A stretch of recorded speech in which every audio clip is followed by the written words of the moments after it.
E vamos começar a receita dessa semana com dica, porque dica boa é dica compartilhada.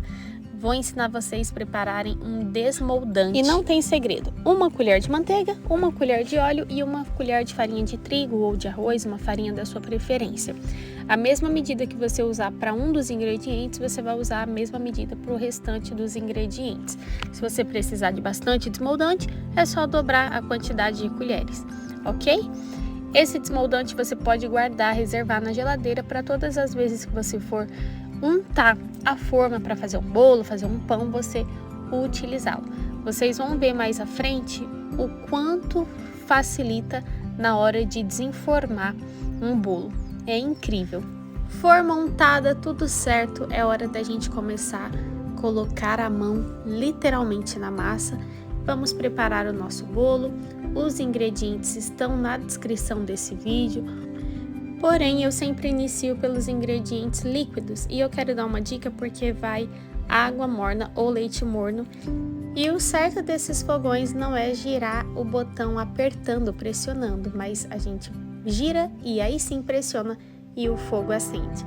E aí sim eu coloquei, nesse caso, água para amornar, para acrescentar aos demais ingredientes.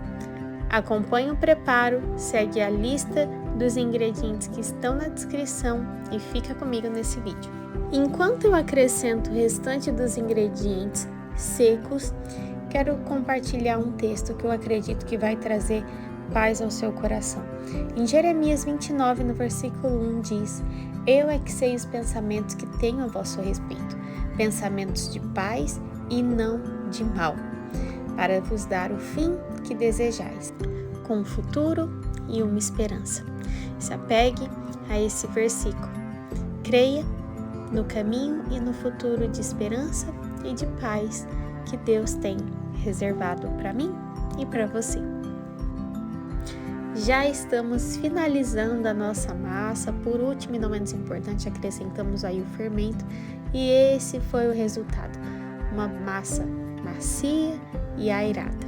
Em poucos minutos de forno, a casa já vai estar cheirando o bolo vai estar super bem assadinho, bem macio, bem fofinho, pronto para ser recheado e receber cobertura.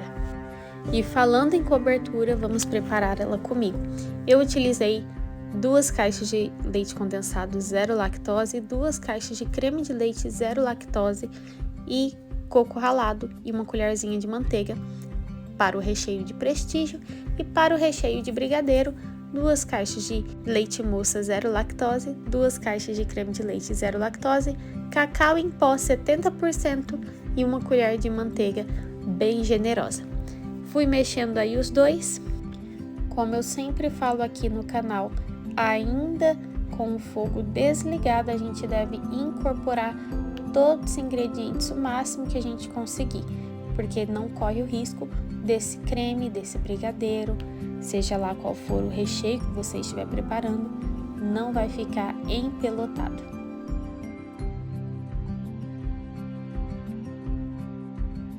Essa aí no vídeo sou eu tentando mexer os 2 recheios de uma só vez, parecendo um polvo, utilizando ali as 2 mãos. Não aconselho vocês fazerem isso em casa, faz um primeiro, depois faz o outro sem pressa e deixa os recheios e a cobertura esfriarem, é o ideal. Porém, vocês vão ver na hora que eu estiver colocando a cobertura do brigadeiro em cima do bolo, que vai estar saindo uma leve fumacinha. Por quê? Eu deixei ele gelando e eu achei que ficou muito durinho para eu conseguir virar a panela com a cobertura. Então, o que eu fiz? Levei no fogo para aquecer um pouquinho a parte de baixo para sair de maneira mais fácil e colocar ali no bolo.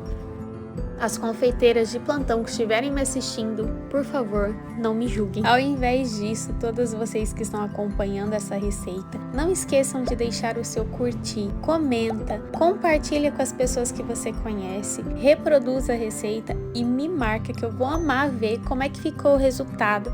Eu espero que vocês tenham um resultado tão bacana quanto os meus. E ativa o sininho para não perder nada.